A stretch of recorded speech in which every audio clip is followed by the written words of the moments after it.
Assalamualaikum, Miss. So today I will present my chapter 4, continues from chapter 3 presentations previously. Okay, so the findings that I received, data was gathered over the course of a week through the prolonged classroom observation, interviews with teachers and parents. So the three data sources, which is interviews, classroom observation, and the questionnaire, produced a wealth of information on a variety of topics, including the benefits of play, parents and teachers' perceptions of play-based learning in children, and also the advantage of play and their awareness of their own roles and responsibility as educators. This is the way how to use the play-based approach. And then the following three research questions form the basis for the data collections. Okay, so the first findings for RQ1, what is the benefits of play to children? So the observational information gathered throughout the 30 minutes teaching and learning sessions, and then the information was examined in the light of the following research questions as what is the benefits of play to children. So the observational data is summarized in the table 1 for convenience presenting, and the following is more detailed play profile benefits. So as we can see in this table 1, this is the overview of the play profile benefits. There is 4 children, and 2 preschool involved in this observation. And then the child age between 5 to 6 years old, and 2 teachers, and also the play profile benefits. As we can see here, highlight the advantage of play and promote social interactions of development, support unfurl literacy skills and social play, encourage imaginations and creativity, and also develop social intelligence and active learners. Okay, so in the preschool 1, play promotes social interaction and support the pre-literacy skills and social play. So the overall emphasis in the classroom, fostering the social interactions, and the observations show that children's engagement in the educational activity contribute to the development of their social skills. The example of activities like sight word words, writing samples, phonics with pictures, role playing, and other exercises. And according to Teacher City, the preschool is a school and place to learn, and she believed that when the children take a break from the formal activities or what she referred to as academic learning, the children do in fact of play, and children will get a certain amount of the playtime. So during the classroom observation, the educational resources were made available to the kids during their playtime. The teacher noted that she provided the items so they can play while learning with applying what they had been taught. And then the teacher do not anticipate the children will use the phonics that she previously taught in their play. For example, the children A said, "This is a car." C as the sound ha, ka, ha. And he also did the sound of car like a vroom vroom as they play pretend with the toy's car. Then many of them joined in a song about phonics. This shows children really enjoy but still receive the benefits of play during the learning process. And then the play enhance the literacy skills in the classroom. This is evidenced by the interactions between teachers and students. And then it was aligned well with the Teacher City thoughts that the goal of a play-based preschool program was to enhance literacy skills. So the development of literacy abilities was given priority by the teacher, and the importance of including curriculum standards in the kindergarten classroom. By supporting the social play as during the dramatization in the classroom, where the students must memorize the script and act out the scene, also improve the children's memorizing skills. So the provisions of quality playtime during the day was one of the teacher's criteria for developmentally appropriate kindergarten program. So this support of the growth, the fundamental literacy and reading skills too. Okay, so for example, the children B said, we do love playing in learning and they keep waiting for learning through play because they know that it's so much more benefit than that. In the free school too, play encourage imagination, creativity, and develop social intelligence and active learning. As the children and teacher Amira talk about play in terms of imagination and creativity, as they use the Montessori approach in this learning, we can see the children enjoy the lessons that promote creativity as more to get them ready for the formal education. And then according to teacher Amira, socialization is the main focus in a class. So children begin to create their own rules and games, which encourage the development of their creativity and minds. And socialization is a key component of free school learning because it fosters intellectual curiosity and problem-solving skills. So children also inspired to take turns, share, bargain, listen to others, invent scenario, and solve problems in a group through the unstructured play. So in this kid-led activity, kids may learn from and with their peers. For example, during the observation, child C take an empty box and pretend to play with it is the house while playing in the classroom with building blocks to create the house and sit in it. They enjoy playing with the empty box because they feel secure as in it. They're inspired by this play to be more inventive and utilize everything around them. After the lesson, the teacher Amira let the kids play, and then the children set up the chairs to seem like automobiles or buses picking up the passengers, and the children play driving around while they acting pretend. The teacher did not ask them to imagine that the chair arrangement were transformed into a bus, but the children develop the concept independently. They bring about the circumstances on their own, and then the child they shout, "Pon, pon, pon." As they notice the passenger, which is the other children, on the road, and then the passenger replied, "I'm going to the market." And then he said, "Yes, please come in." So through this relation building, the verbal communication and body language, social skills assist the kids in interacting to be creative, become active learner, and foster imaginations with the environment. All right, for the findings, for research question 2, what are the ways to apply children's learning through play? So this play-based learning comprises both student and teacher-supported learning. Through the exchanges that are meant to challenge the students' thinking, the teacher fosters learning and curiosity of the students. With the participating teachers have expressed the variety of viewpoints on their roles in fostering learning via play. All of the participant teachers express their variety of opinions about their roles in encouraging kids to learn via play. So as we can see in the table 2, is then the sort of ways that revealed by the collected data by interviews and questionnaires by teachers of ways to apply play-based learning. So here we have 5 teachers, and then they express their opinions to the ways to apply children's learning through play, which is for 3 components: child-directed play, play-based learning centers, and teachers as the reflective pedagogies.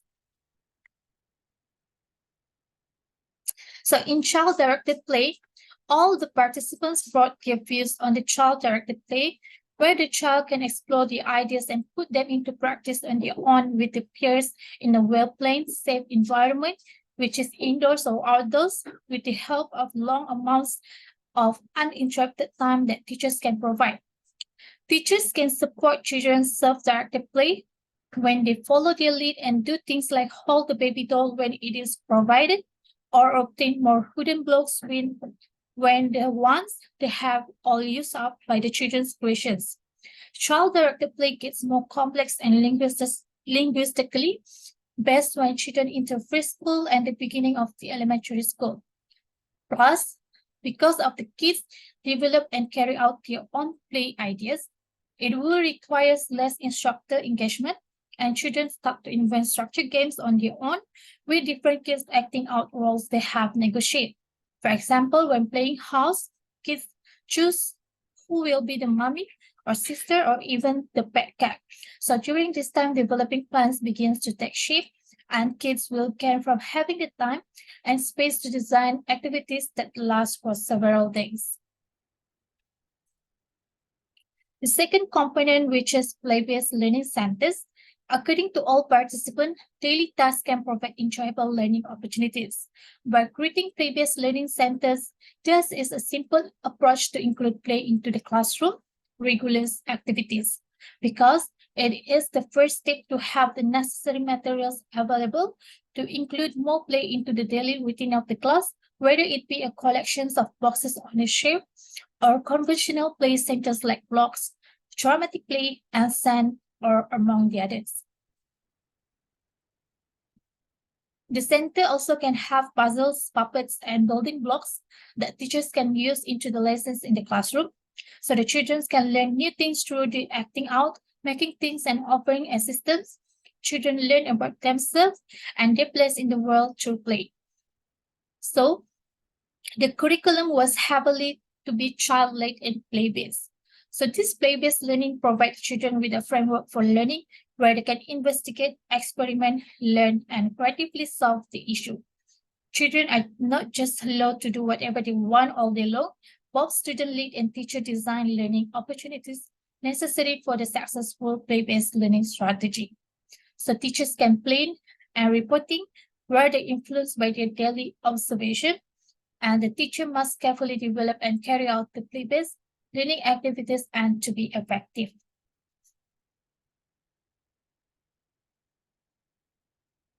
Okay. The third component as a teacher to be reflective pedagogy. So all the teachers who took part in this study claim to be review and reflect on their own classroom pedagogies, as they observe children and evaluate their learning by examining the range of resources, learning opportunities, and tactics employed to accomplish the goals according to the child's age and stage. In order to attain their learning objective, through the amusing interactions, teacher participants also disclose that they use a variety of tactics like direct instruction, questioning, providing hints, listening, making suggestions, and also extending the experience by providing the new ideas or new resources. So in this situation, the teacher's roles become observers, planners, and evaluators. And then in order to encourage the engagement and discovery, as well as the creative innovation, critical thinking, cooperation, and the connection to the information and confidence, teachers purposely create invitations for play and pose open-handed questions to the children. All right, so the third findings for research questions number 3, what is the understanding of parents and educators about play-based learning approach?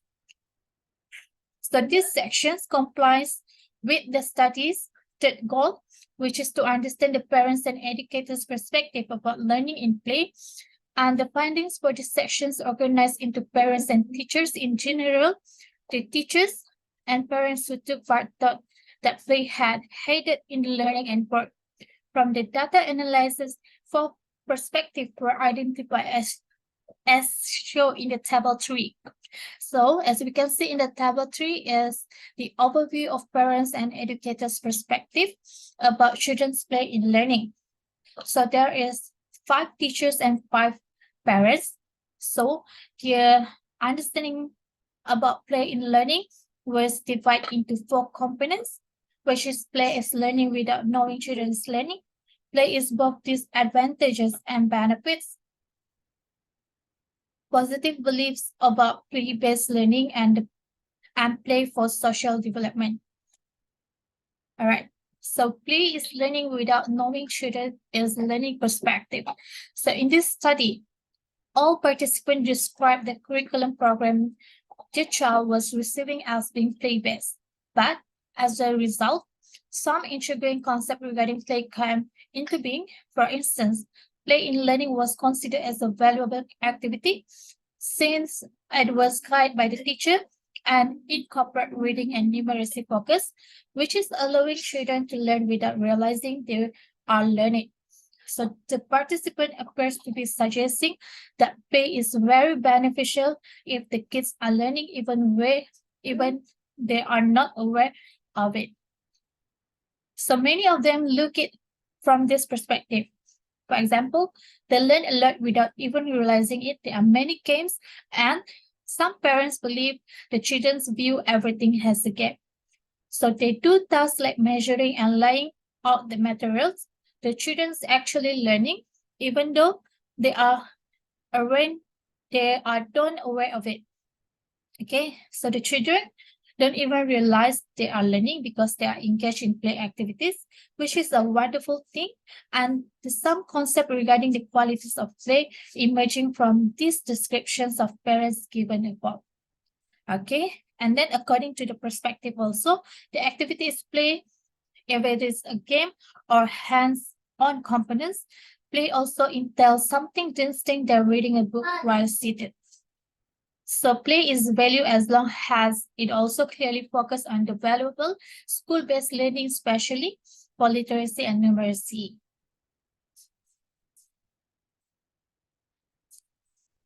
And then for second component, play is both disadvantage and benefits, where all the participants say that it was challenging for many parents to consider the negative effects of play because play generally quite supportive of children's play, or the injuries could be brought by the rough play, as noted by some parents, as one of the drawbacks of play since kids may damage each other and themselves.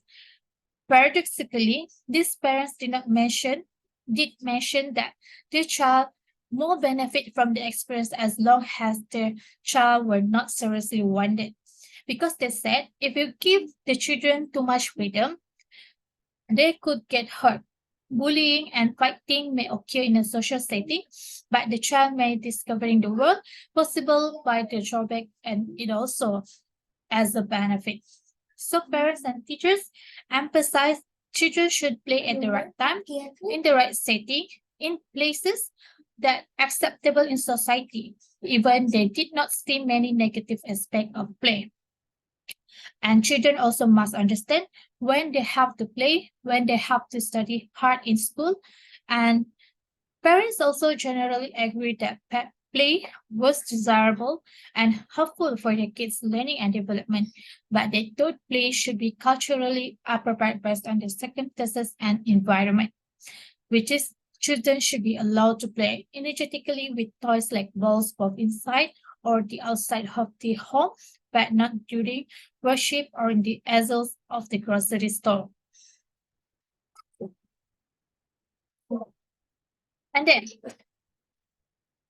the components of positive belief about play-based learning, where all the teachers participants defend the value of play, saying that it differs from the play that kids do at home, where play often include playing video games. So the majority of the teachers believe that play benefits kids socially by teaching them things like sharing and cooperation.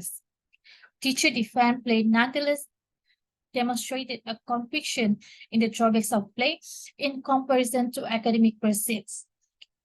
Okay, so despite the fact that one teacher's argument was in the favor of play, that she closed by saying that in her opinion, that play is more of a reward. Free play in a kindergarten is something that she strongly supports. So many teachers emphasize the connections between play and learning, viewing play as a natural setting for learning to take place, and thoughts about play-based learning as something the other than play are also prevalent in their sample.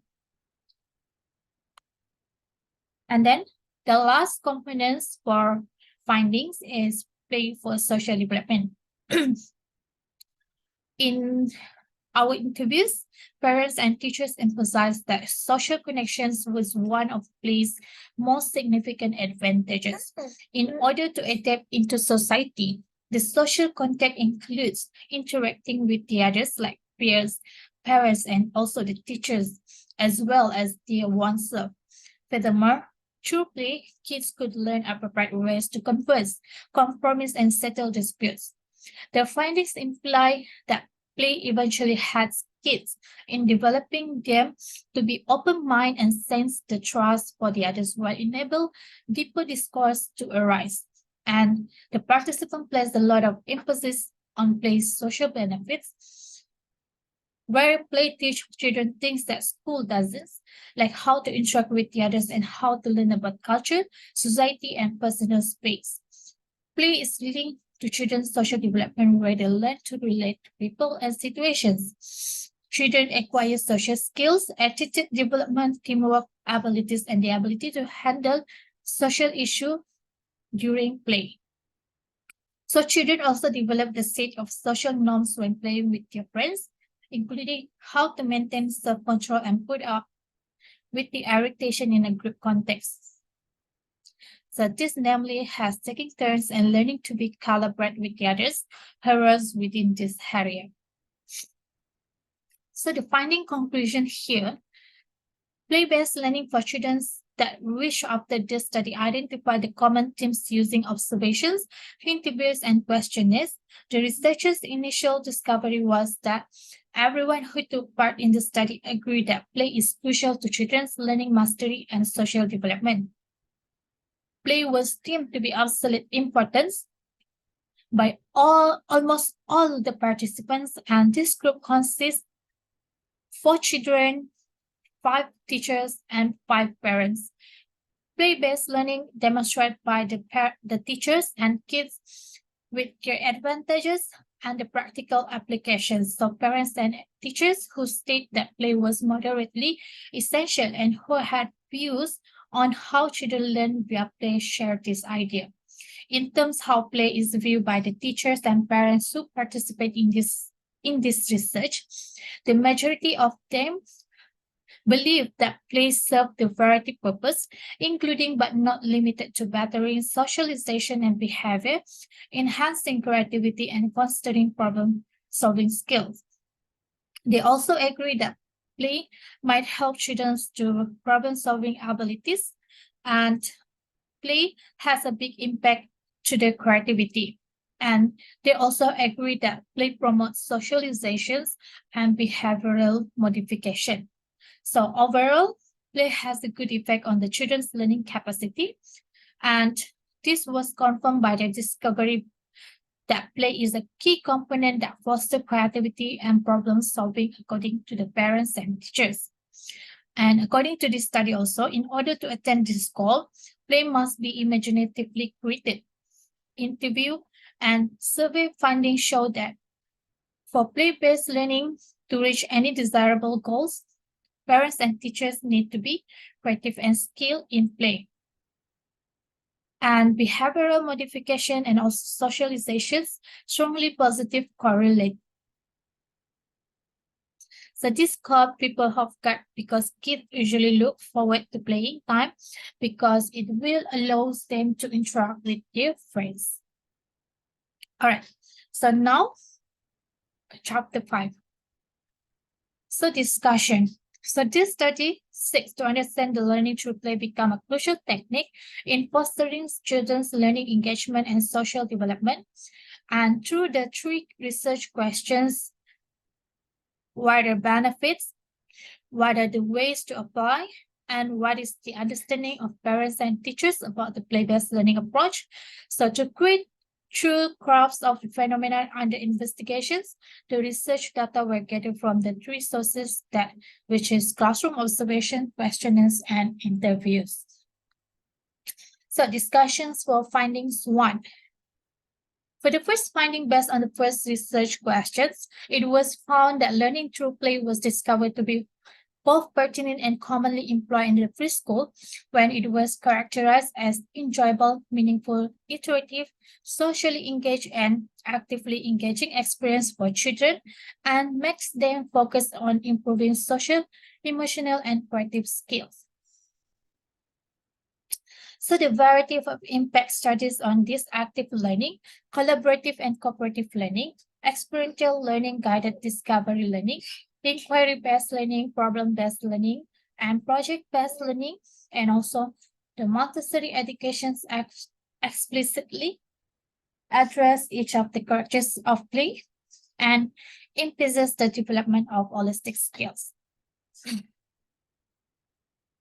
So the benefits of learning through play has proved in this finding.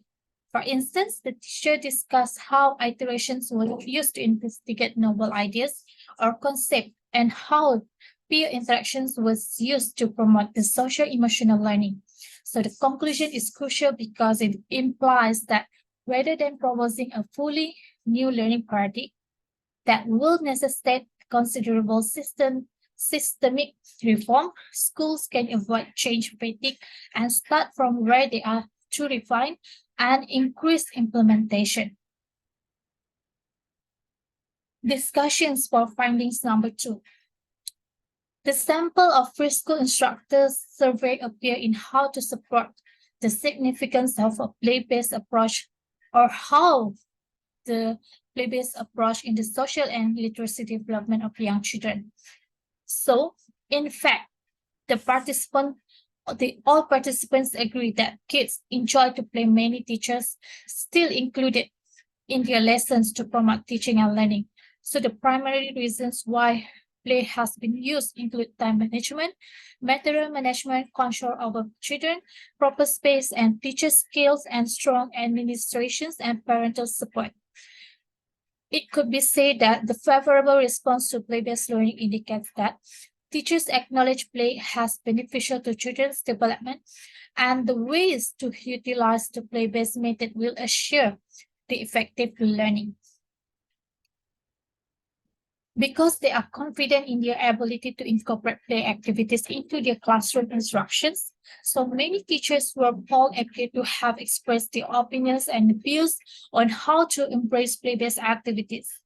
Many teachers still conduct lessons using the conventional teacher direct teaching due to a lack of knowledge and abilities, and that is why the teacher reflective pedagogies are crucial in applying children's play through learning. These educators see play and learning as two distinct things, which is children's value play and teachers may be confident in the effectiveness of mastery learning and developing social skills without using direct directions. And discussions number 3. Teachers and parents describe play as entertaining, open-handed, pleasurable, exploratory, imaginative, creative, and stress-relieving. And this is the chance to communicate and bond with their children, because children could also establish trust, get to know one another better, and discover the healthy balance between work and play during this time. So there is 3 themes that emerge most frequently from all the participant descriptions of play, where is the explorations and imaginations, play as the social engagement, and play is the learning. So these findings were consistent with a previous study that showed play encouraged experimentations through the exploration, though the social interactions boost learning motivations and enhance the creativity. So while the separations of play and learning has its drawbacks, it also provides advantages for kids' development. Because according to this finding, the teacher's attention was primarily on their functions as reflective pedagogies in the classroom and on the cognitive challenge of play. It has typically been seen as a learning mastery and social functions. So the use of play-based activities in early childhood program continues to be undermined by expanded the conceptions of play and the fact that teachers are under constant and pressed to achieve the academic goals by the administrators and parental expectations that could be rooted such as a positive manner to view play as the medium for all learning in early childhood curriculum. So, future recommendations. Several topics regarding the advantages and disadvantages of play develop as a result, of the explorations of different viewpoints on play as a tool for children's learning and development. So based on the findings, we advise that educators to promote parental playtime, highlighting the advantage of play such as giving children a space for explorations and creativity, social interactions, and a fun, worry-free environment in which to learn. Also taking into account its drawbacks like rough play and excessive screen time. We also validate the assumptions of early childhood educators and practitioners that play is a dynamic, active, and beneficial activity in a crucial component of children's learning and development. So since parents are concerned about their children will imitate inappropriate behavior while playing, so teachers should be encouraged to moderate children's play by focusing on a culturally appropriate behaviors in addition to facilitating it. For example, preschool teachers may provide parents advice on how to interact with their kids, encourage play behavior, and utilize play situations to their kids in how to be responsible members of society. As a result, it is important to strike a balance between children's unstructured play and educator-led play. For future studies might compare parents' impressions of play for younger versus older children, boys versus girls, and play with fathers versus mothers, in addition to including the observations of parents and kids playing together. So the implications here, children enjoy the variety of sensory, physical, and cognitive activities through play. Brain connections formed by the experience had in a child's physical, intellectual, social, and emotional development. It's crucial because kids engage in a wide variety of play activities. Despite its numerous advantages, play is rarely associated with learning, despite the fact that many parents and teachers intuitively understand the value of play in children's development. So most people define learning as mastering a certain new ability like memorizing the alphabet, counting or writing or the others. So they frequently think that playing is merely for enjoyment and there is no real learning occurs. But the research indicates that playing is learning and children will gain knowledge through play because play is a vital part of early childhood education since the play-based learning is crucial to the child development. So the play-based free school could be offer the better learning environment than the other options than like traditional free school because play is essential to the child development. Parents also consider how lessons are run, if the play to learn method is employed, and how much free play is permitted while selecting a free school. So the another option is to design the home like Montessori inspired. Play will increase the brain size, intelligence, learning speed, creativity, communications, impulse control, social competence, health, and also building relationship. So the conclusion here, the result for this study showed that teachers thought play was essential for kids' academic growth, and the major goal of this play, according to this finding, to help preschool age children to learning mastery and develop their social skills. Children's growing social abilities help them with their social intelligence and the other skills. And the teacher jobs, including encouraging kids to play pretend so they could practice their abilities like singing or reciting rhymes. And these activities will promote the social and emotional growth of kids. Through play, children will use their imaginations and creativity to the fullest, which has fostered curiosity and promotes the problem solving. So these findings indicate that play-based learning outcomes result in a greater advantages for both kids and teachers or parents in achieving their effective teaching learning processes. And in this research, play also encourage kids to engage with the others and the outside world as well as to build on their prior knowledge. And through learning what they are or know or not interested in, it also helps kids to develop a sense of who they are. And the advantages of play-based learning outweigh those of conventional teaching techniques, and they will have additional health advantages in addition to the elements of meaning in the tasks that children undertake. So learning can be healthy, and the persistence of this approach may show to be benefit for both academic success and physical welfare. So due of this, it is very strong essential to maintain this play-based learning approach throughout all stages of early life, from birth to age 8, for their learning mastery through children's playing. That's all from me. Thank you, Miss.